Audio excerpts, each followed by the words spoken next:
Can you hear me? Yes, sir.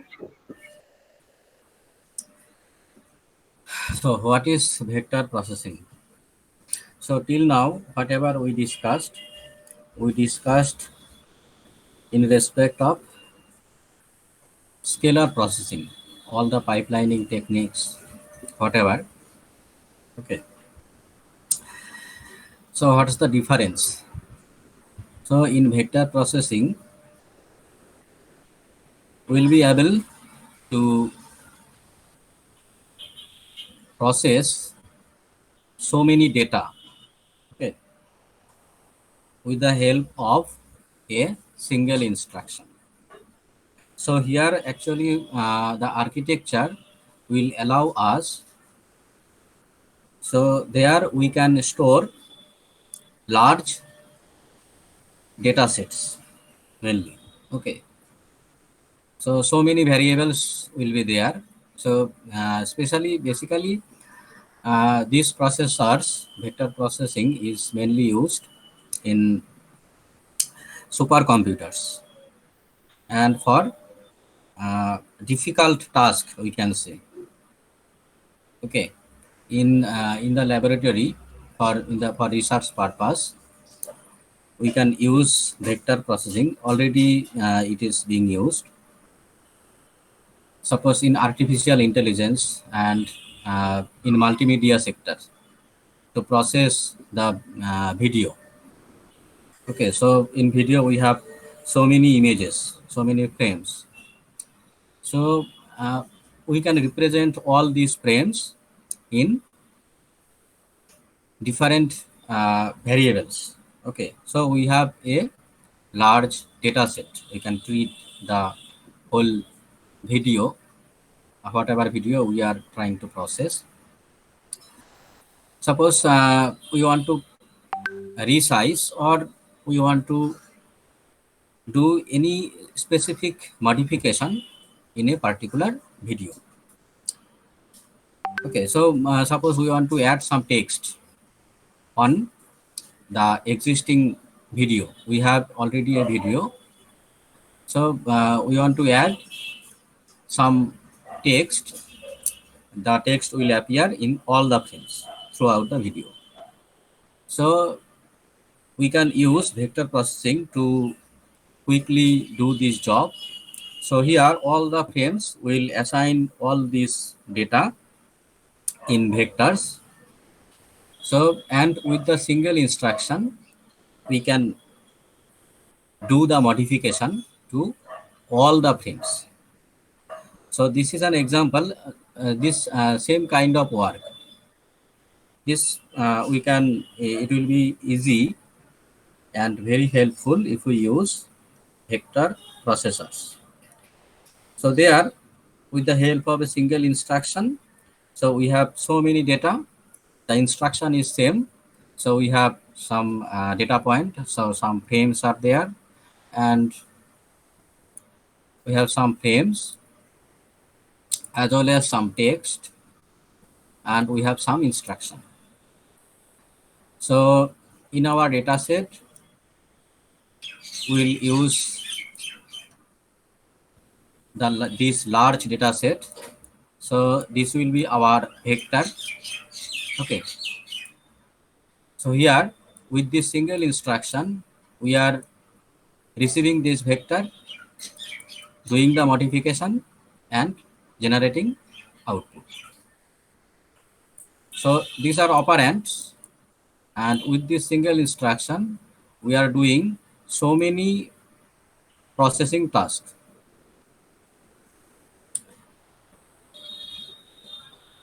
So here the size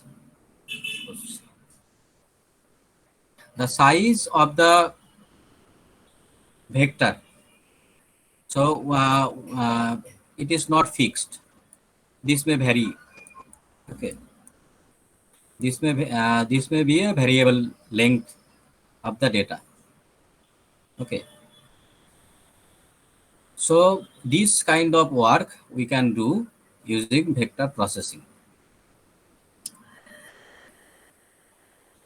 Are you getting over the overall concept? So here we will have a vector processor. Instead of scalar processor, we will call this a vector processor. So this is capable to do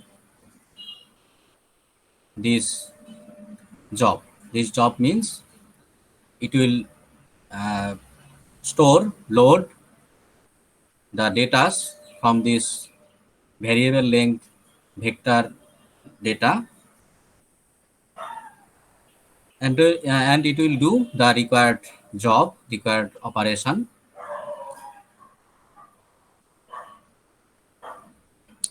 Are you there?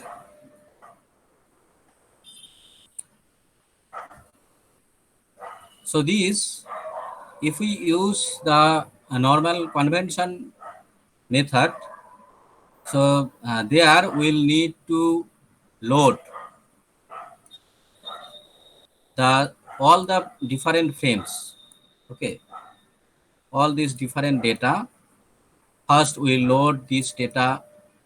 So for that, we'll need an instruction to load from the memory to register. Then we'll process. Then we'll generate the output. After that, we'll load the next data. So here, the fetch instruction will be reduced. So number of instruction will also reduce. Okay. So as the number of instruction is reduced, so in multiple times, so the processor will do the same kind of work. Okay. Ultimate overall performance will be improved. So all these are so if they are doing same kind of job, so to change the status of a particular flip-flop or a register, so you can think that the overall performance will be improved.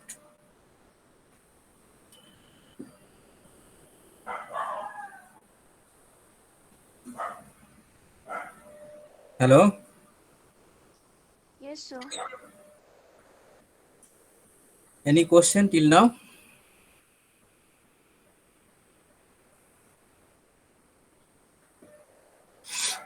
So in vector processing, we'll execute this vector data, we can say a sequence of data. Okay. We can execute this sequence of data, and I talked that this length of this sequence may vary. It is not fixed. This is also another advantage. Okay.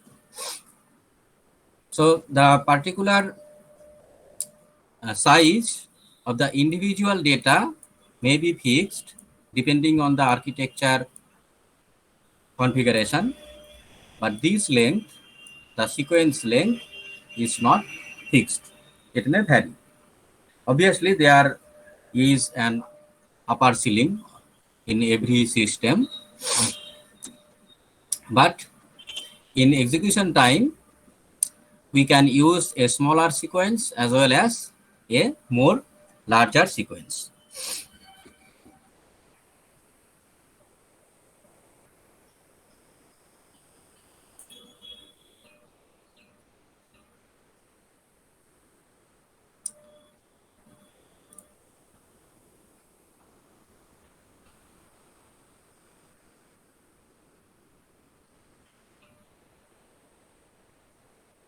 So this is a typical block diagram for vector processing.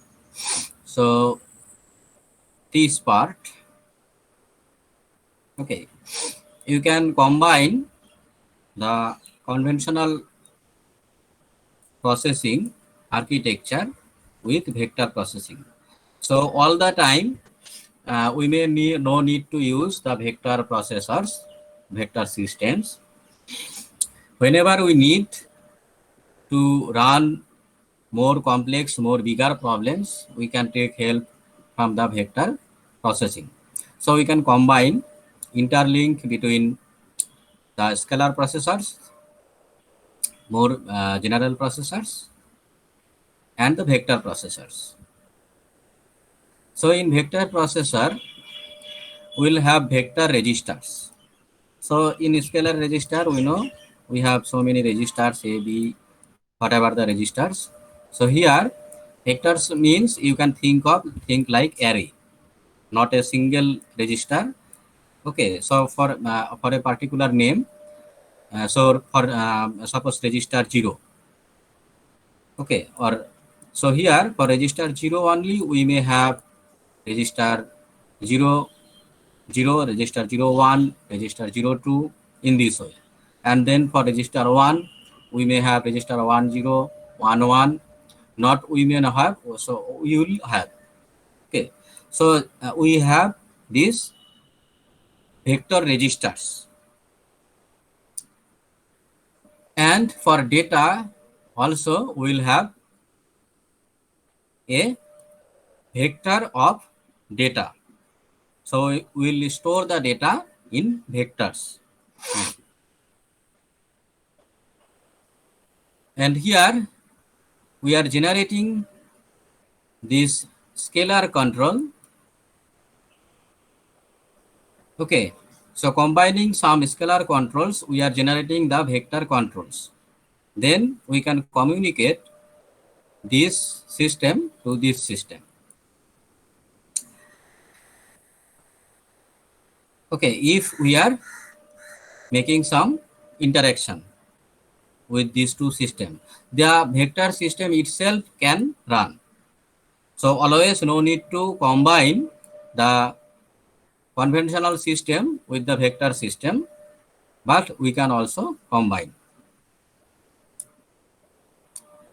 So from main memory, we are providing so many data as a vector to the vector register, and after processing all these data, we can load back to the main memory of the conventional system.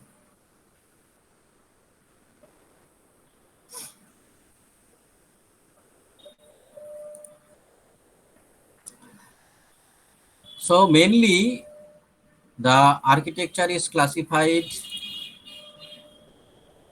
in SISD. You already know SIMD, MIMD, and MISD. So here we have a single instruction and also single data. Single instruction, single data, and with the help of single instruction, but we have multiple data and we can access multiple data using single instruction. And if in the architecture we have multiple instruction as well as multiple data, it is known as MIMD, and multiple instruction single data. So just revisit.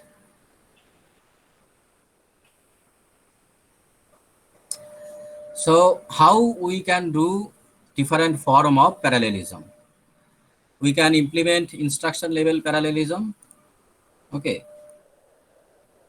we already talked about this ILP. We can implement thread level parallelism. So do you know what is a thread?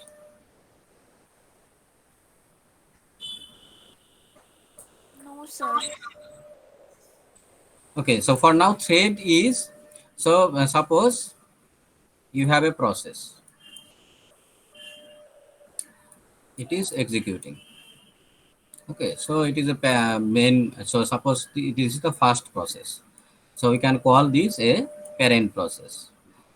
So after some executing some instruction, or maybe in the first place, or after some operating some instructions, it may generate a child process. Okay, this parent process itself uh, can generate another child process. Okay, so all the process rules will be applied in this process. This is itself a individual process. Okay, but this is a child process of this parent process. So this parent process is instructed to do some specific task for this parent process. So this you can treat as thread. Okay, suppose uh, for a particular application, we can have multiple threads. Suppose in Google Chrome or any browser, we have multiple tabs. Okay, so the tasks are similar for all the tabs, but they are doing different jobs. Okay, so we can do thread level parallelism also. After instruction level parallelism, we can implement thread level parallelism. So we have so many threads running in the system.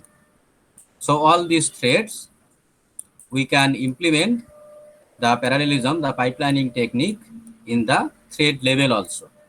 So first, the instruction level parallelism, then we can also implement the thread level parallelism, then the vector data parallelism. So we'll process the data, the large data set using the vector processors. Okay. So all these techniques will improve the overall performance. So here in scalar system, so we have one register, here another register. So we need these operands. We are doing some operation. So this is our instructions, a sample instruction add. So we are storing the result of addition in R3. So reading data from R2 and R1. But in case of vector, what will happen? So add dot v. Okay, so for vector representation, so this is our vector registers. So we have, so I talked that for registers, using the example of R0, R1, R0001. So here the vector v, we have so many data in this vector. Okay, so this is the vector length. So vector length may vary, but this size, the size for v3 is fixed. So if we execute this instruction, this will do the addition operation to all the individual data of this vector. Okay, so it will add v1 plus v2, then v2,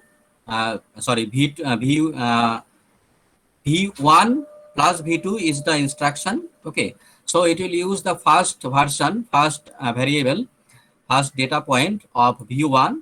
So this is v1. Suppose if you represent it as v1 0 and v2 0, then the next will be v1 1 and v2 1, then v1 2, v2 2. In this way, it will do the corresponding addition operations. Okay, for all the respective data points, and it will store the result in this vector. Okay, so this is the basic difference between scalar operation and vector operation. So here we are doing one operation in a scalar system, but here we can do n number of operation depending on the sequence length, depending on the vector length.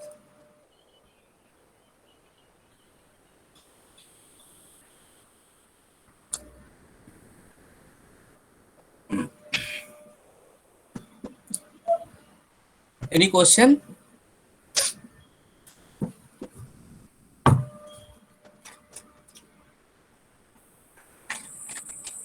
Sir, implementing vector processors must be very costly. Like Yes, it we need is. a lot of. Yes, it is very costly. So I already, as I talked that these processors are mainly used, suppose in the supercomputers. Mainly, it is used for heavy operations in the research labs. Okay, in bigger institutions. Okay, in data centers. So yes, these systems are very costly because here we are using so many resources, so many hardware units.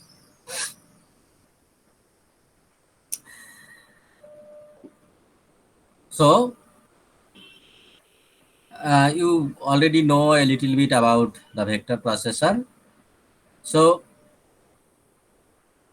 unlike scalar processor, you already guessed that vector processor will have some additional capabilities to process this sequence of data. So we need to modify the architecture, the instruction sets, the syntax. Okay. So here we have type of number can vary in the sequence if it is data types, the decimal or any number type, not character. So type may vary. Basically, for general purpose, in most of the system, it is kept 64-bit floating point numbers. Okay, and length of the array is variable. Length of the array means the sequence length. It is not fixed. Okay, it may vary depending on system to system. Not that there should be a upper, there should be a ceiling depending on the system. That this system can handle suppose only maximum of 128 variables elements. But if the system is supporting 128 elements, we can use any length less than this 128. So the most smallest length is 4 elements, the small vectors.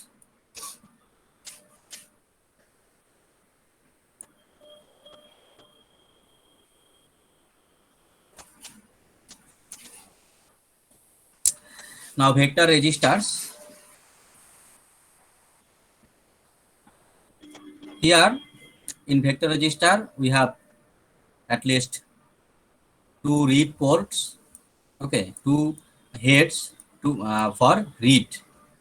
Okay, so at least 2 port for read operation and 1 for write. And the register size 64 to 128 bit. So in functional units, we have all these functional units.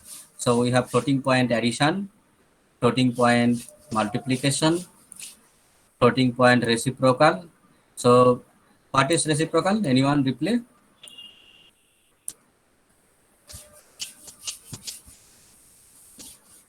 What is this operation? Reciprocal operation?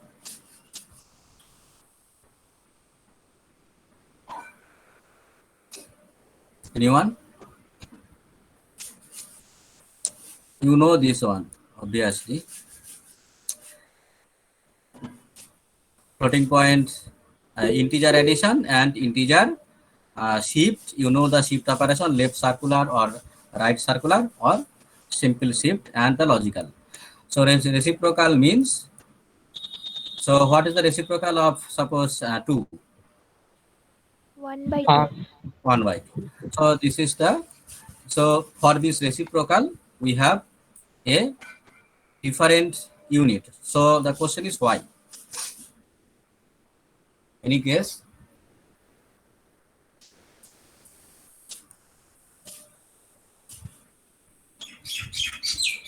Have you seen the cinema Matrix?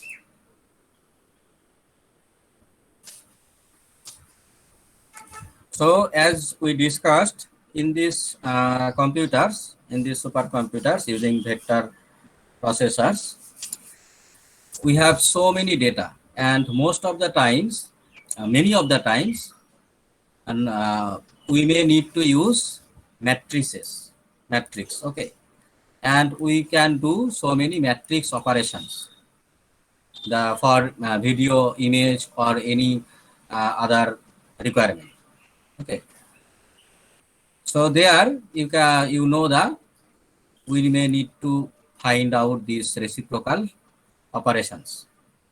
So to first, to boost the operation, here we have a separate unit for this reciprocal also. In addition with this addition, multiplication, so we have a reciprocal unit also.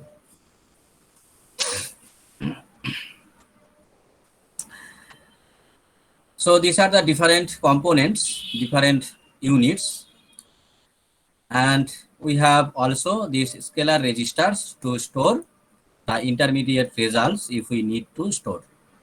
Okay, this floating point scalar registers or some addresses to store the most recent or immediate address. And this load unit, obviously will need to have this load unit.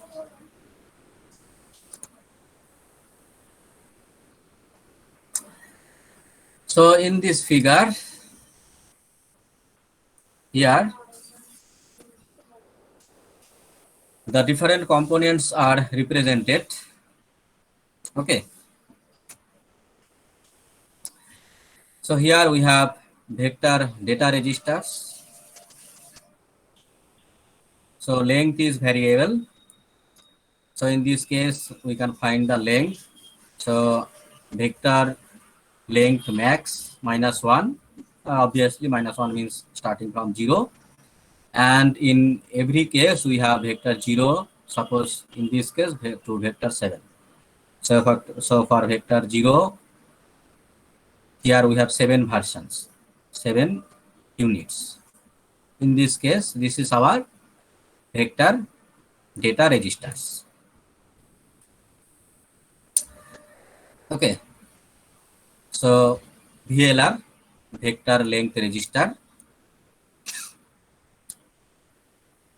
So we'll also need to have this scalar unit to store some intermediate results. Many of the times, frequently, we may need to use to store some intermediate data. So for that, we have these scalar units for integer as well as for floating point numbers. Then we have this arithmetic unit. This is called the vector arithmetic instructions. Okay. So this is the operand v1, v2. These are the operations. Okay. And the corresponding result are stored here.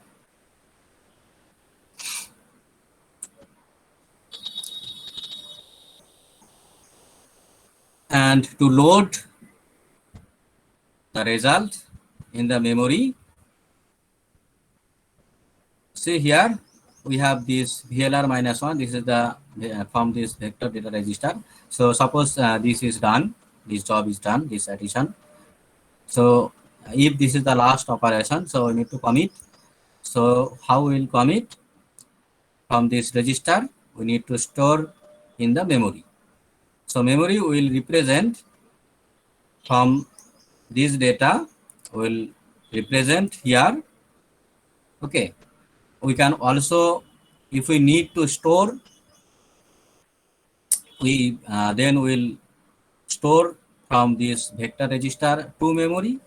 and if we need to load some memory to register, then we'll load the memory. So how? Here,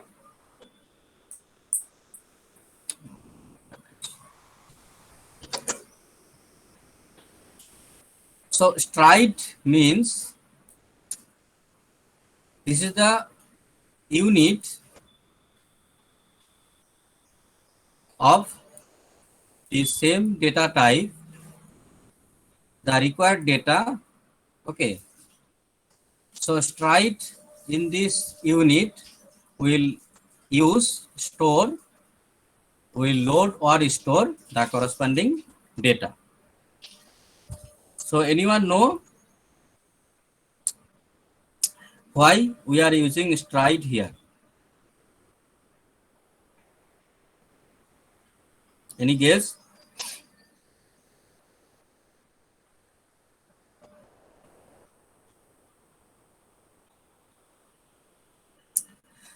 So using this stride, we can differentiate between these data types. Okay.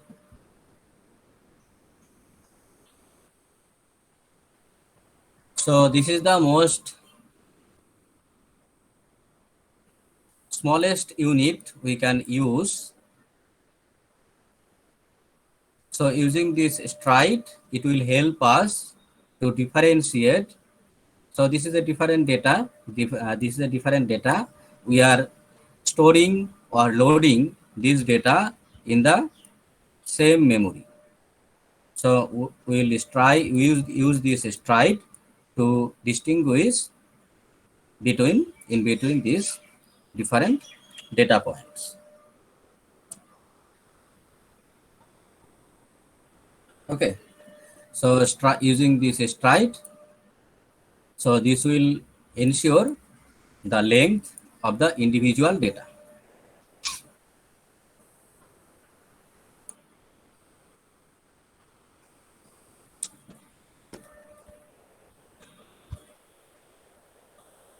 Okay, so for today, I will end here.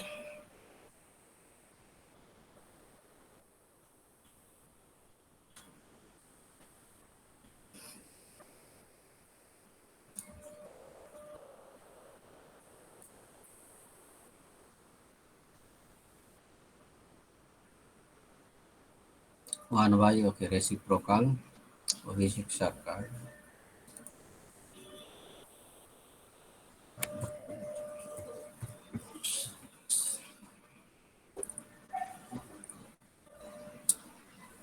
Ananya,